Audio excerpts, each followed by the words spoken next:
অসুস্থ আর অসুস্থ, কবে যে সুস্থ হব কে জানে। অসুস্থ থাকলে মনও ভালো থাকে না, কিছু ভালোও লাগে না, কি করব না করব ভেবে পাই না। সকাল সকাল উঠেছি, যাই হোক ওদিকে তাড়াতাড়ি আজকে রৌদ্রও উঠে গেছে। সকালে উঠলেও কি মানে রৌদ্রটা উঠে পড়েছে, তো বসে বসে চিন্তা করি কি করব সারাদিনে না করব। তো তাড়াতাড়ি করে যে ঝাড়ুও দিয়ে নিচ্ছি, এদিকে কলের পাড়ে চলে আসলাম।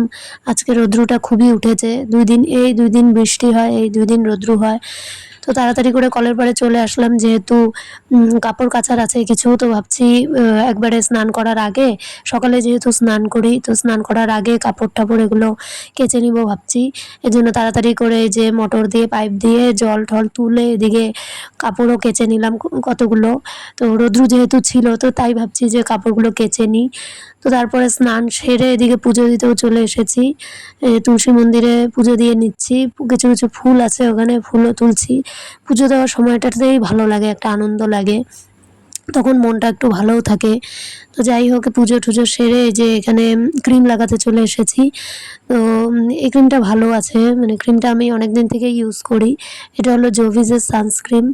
ক্রিমটা ভালোই, বেশ ভালোই লাগে, আমি ইউজ করছি তো, মানে প্রোডাক্টটা ভালো আছে।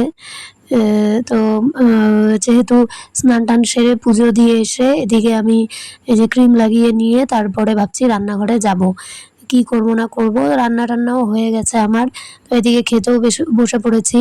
তো বেশি কিছু করা হয়নি, পটল ভাজা, আলু ভাজা আর ডাল, তো এগুলোই হয়েছে। আজকে রান্না অতটা হয়নি সেরকম কিছু। ভালো শরীর ভালো না থাকলে দেখবে কিছুই ভালো লাগে না। আর এদিকে এত রৌদ্র উঠেছে, দেখতে পাচ্ছ বাইরেরটা কি অবস্থা, একদম রৌদ্র মানে সেই রৌদ্র। যাই হোক, এদিকে তারপরে টিউশনিও পড়তে চলে এসেছে, তো টিউশনি পড়াবো, সবাই চলে এসেছে। তো প্রথমে একজন আসছে, তারপরে এই যে আরও 2জন আসলো, তো ওদেরও পড়িয়ে নেব।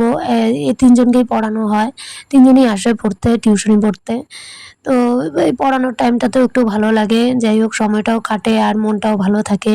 আজকে তো স্কুল ছিল না, আজকে করম পূজা ছিল, তো করম পূজা উপলক্ষে স্কুল বন্ধ দিয়েছিল। যাই হোক, ঠিক আছে বন্ধুরা, চলো টাটা, দেখা হবে নেক্সটে।